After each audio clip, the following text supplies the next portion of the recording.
If you're waiting for your partner to feel the void or the emptiness that you feel, then you will keep waiting because it's not going to happen. So I'm reminded of the woman at the well that Jesus met at the well. You know, one of the questions that Jesus asked her was, "Where's your husband?" And that story actually went the other way, us knowing that she has had like 7 men in her life. And even Jesus told her that the man that you are with right now is not your husband. What was she looking for? She was looking for validation. She had a void that needed to be filled. And when she met Jesus, trust me, that void was filled. Jesus knew that the only way that void and emptiness, all that jumping from one man to another can be resolved, or the solution she was looking for in men can be resolved, was meeting him.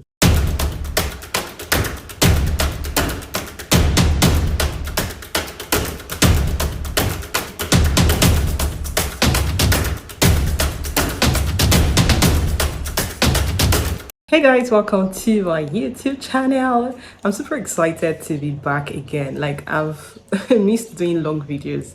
I've just been dropping shots recently, and I want to say a big thank you to everyone who has subscribed to my YouTube channel. Like, I've had subscribers this past weeks, and I am super grateful. Now, if you are new to this channel, welcome. So this is a faith-based channel, and my name is Neme. If you are a returning subscriber, you know I love you and I got you. Thank you so much for returning to see my videos, and welcome if this is your first time. So I realized that when I was single, there are certain things that I was able to do, or I usually do, that they were like literally my routine.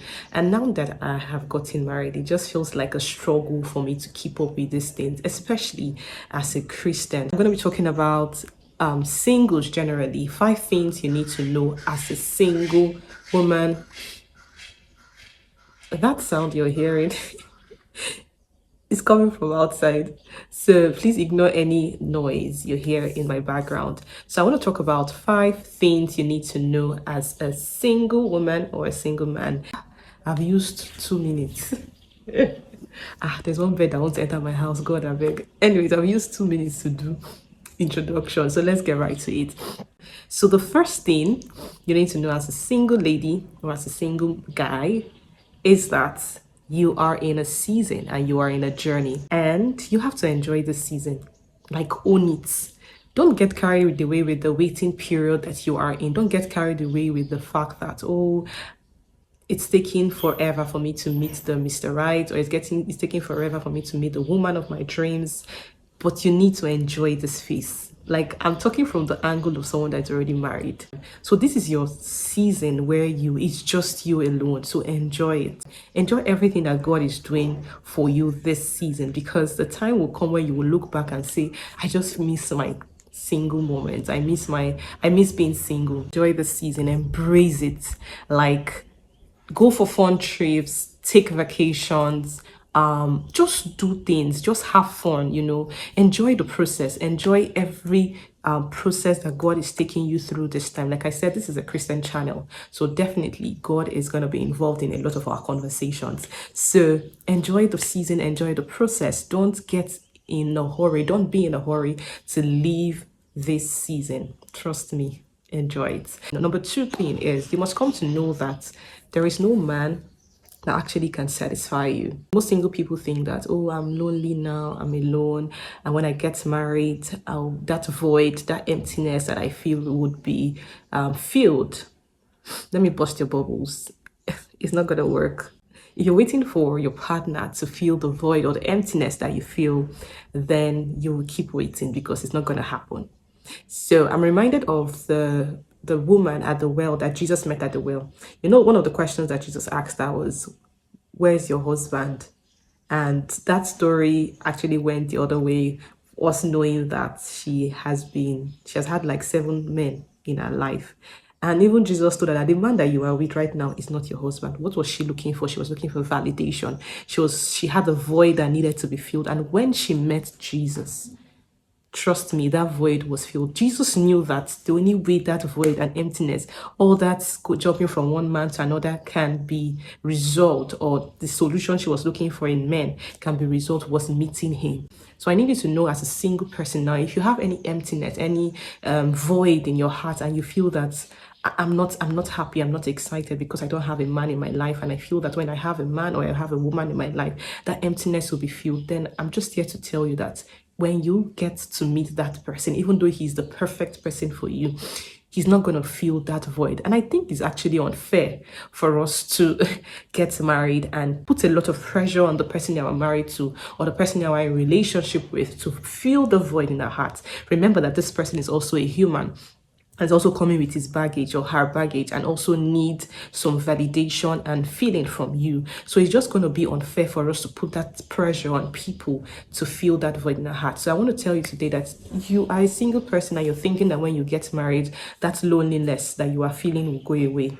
Let me burst your bubbles. It will not go away. Sometimes, in fact, scratch that. Most times you'll be alone. Like you want to meet your partner and tell him this is how you're feeling and all, and he can't understand what you're saying, or he can't comprehend. As much as he's a good person and he wants to feel your infirmity or feel your pain, but sometimes he can't just get it why you're feeling this way. And the only person that can get how you are feeling per time is God. In this season that you are single, rekindle your fire, rekindle your relationship with God, get closer to God, spend time in the Word, spend that time in prayer, get to know God's will for your life. So this is the time for you to actually get close to God. This is a time for you to have like a prayer routine. This is a time for you to have like a study life, so that when you get married, you will know how to navigate all of these things, because the truth is, what really matters is God.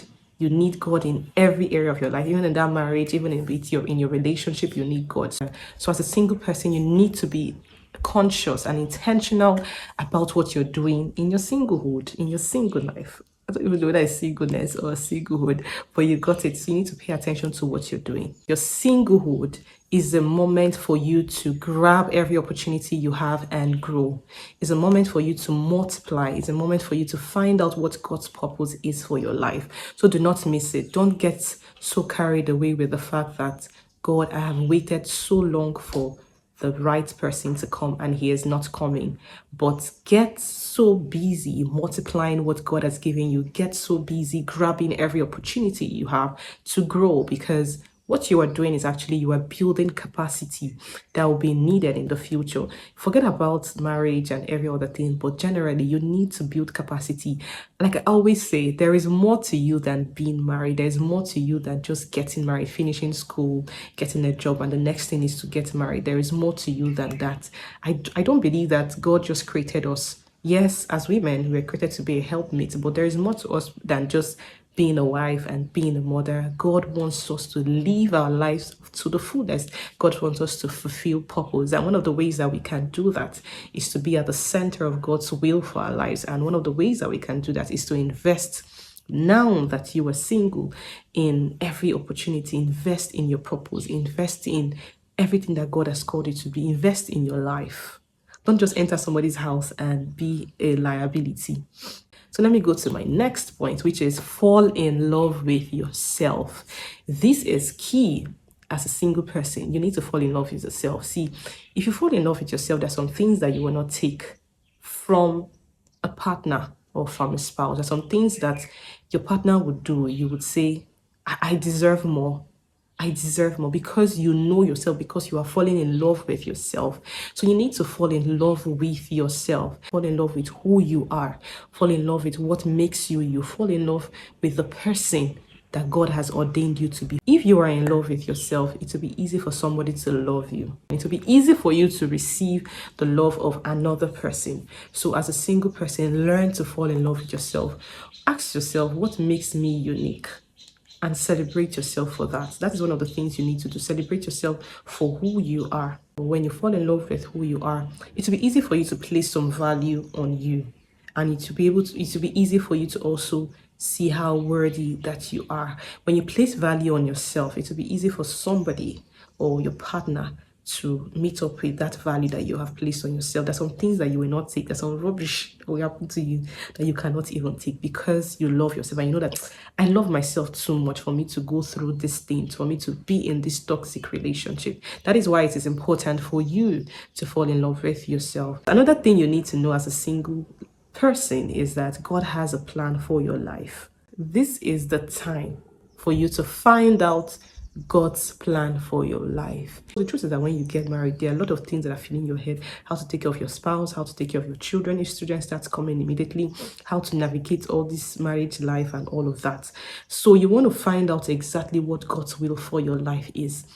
Yeah, I also understand that when you get married, there are seasons of your life that might be on hold, maybe because of children and every other thing. But because you already know God's will for your life, it will be easy for you to navigate those seasons. So this is me saying that as a single person, now is the time for you to know what is God's will for your life. This is not the time for you to be jumping from one relationship to another. This is not the time for you to be saying, going on different dates that does not make sense. This is a time for you to find out God's will for your life. And one of the ways you can do that is by praying the Pauline prayers, reading books, going for Christian events. These are the things that you can do to find out God's will for your life and staying connected with God. And the last thing that I would say is do not settle for less. Now, I remember when I was still single, I was trying to make a decision on if who to settle down with. And one of the things that God kept telling me was, I love you too much to let you get messed up. And I didn't understand that. I'm like, God, I mean, this guy is everything I want. He loves God. He does this one. Why am I not getting a heads up? Why am I not getting the pathway? Why am I feeling so much unsettled about this? And he kept saying that I love you too much to let you get messed up. And it just made me know that, you know what, I need to trust God. I need to trust everything that God is doing. So this is just me saying that don't settle for less. Just because it feels like this is the only person coming does not mean that you should settle for that person. It is not God's will for your life. So don't settle for less. Don't think that your clock is ticking. Do not let society pressure you to get married. Don't settle for, let me just settle for this person, even though I'm not seeing things coming. Don't settle for less. The thoughts and plans that God has for you are of good and not of evil, to bring you to a good end. So don't bring yourself to a bad end by settling for less. I hope that I've been able to encourage you as a single person that there is more to you than being married. Don't define your worth based on the season that you are in now. Don't define who you are based on the fact that you're not married or you're single. And if you have a void that needs to be filled, you need to let God fill that void. Do not think that a man will fill that void that you feel in your heart.